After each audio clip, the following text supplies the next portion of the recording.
আজকে আমরা আবারও একটা সহজ পাখি কিন্তু একটু অন্য ধরনের বানাবো।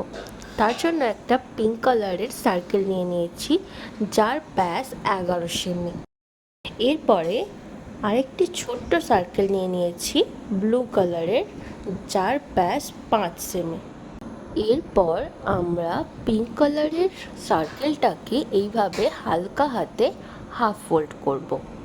খুব হালকাভাবে এইভাবে মুড়ে রাখছি। এরপর এক কোণটাকে এইভাবে একদিকে ফোল্ড করব আর তারপর এইভাবে মিডিল পোর্শনে এইভাবে ভাঁজ করে দেব। দেখো এরকম দেখতে হয়েছে। এরপর ব্লু কালারের সার্কেলটাকেও আমরা একইভাবে হাফ ফোল্ড করে নেব। এরপর আমাদের দরকার একটা হলুদ রঙের কাগজ, যেটাকে আমরা ত্রিকোণ করে কেটে নিয়েছি আর আবার সেটাকে হাফ ফোল্ডও করে নিয়েছি। এইভাবে ধারে আঠা লাগিয়ে আমরা পাখির ঠোঁটটা বানিয়ে নেব। এইভাবে আমরা আঠা দিয়ে জুড়ে নিয়েছি। এরপর ব্লু রঙের যে সার্কেলটা হয়েছিল সেটাতেও আঠা লাগিয়ে একটু বাঁকিয়ে লাগাতে হবে ডানাটা। ঠিক দেখো, একদম সোজাভাবে লাগাবে না। এরপর আমরা পাখির লেজটা করব। তার জন্য একটা হলুদ রঙের পেপারে এরকম করে লেজটা ড্র করে আমরা কেটে নিয়েছি আর তাতে কিছু লাল রঙের দাগ টেনে নেব।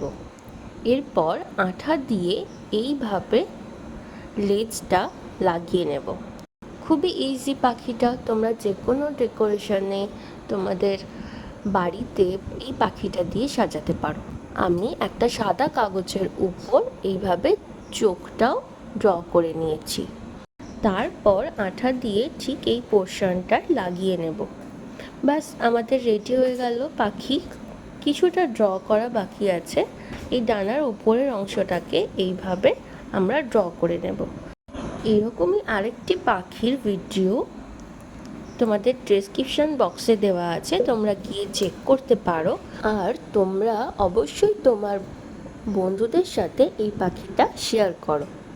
আর তোমরা আমার চ্যানেলে নতুন হয়ে থাকলে অবশ্যই চ্যানেলটাকে সাবস্ক্রাইব করো। আর কোন পাখিটা তোমাদের ভালো লাগলো সেটা অবশ্যই কমেন্টে জানিও। দেখা হচ্ছে পরের একটা নতুন ভিডিওতে।